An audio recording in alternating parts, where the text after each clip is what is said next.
वालिद साहब हैं, इन्होंने सारी उम्र काम करके हमें, हमारे बहन भाइयों को हमें पढ़ाया लिखाया और काबिल बनाया। ये मेरे भाई हैं और सारे माशाल्लाह से पढ़े लिखे हैं और उनके बच्चे भी आगे पढ़ रहे हैं।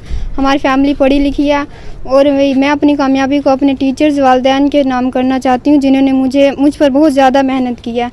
और मैं आगे IT रखना चाहती हूँ, क्योंकि आगे ऑनलाइन कंप्यूटर का दौर है और मैं कुछ मुल्क के लिए कुछ करना चाहती हूँ, पाकिस्तान के लिए कुछ करना चाहती हूँ, ताकि आगे मुझे देख के और भी बेटियाँ आगे काम करें और मुल्क का नाम रोशन करें। मेरी बहन है छोटी सबसे, और मैं अपने अब्बू कानाराम का शुक्रिया अदा करता हूँ कि इन्होंने सारी उम्र मेहनत की, बूट पॉलिश किए और काम किए, तो मैं पढ़ाया लिखाया।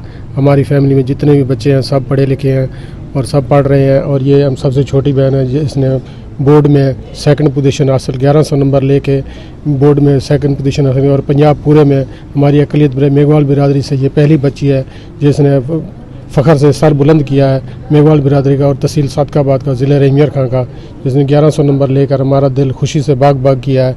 और ये पाकिस्तान के लिए कुछ करके दिखाना चाहती है और दिल लगाकर पढ़ रही है और आगे भी इसको पढ़ने का शौक़ है।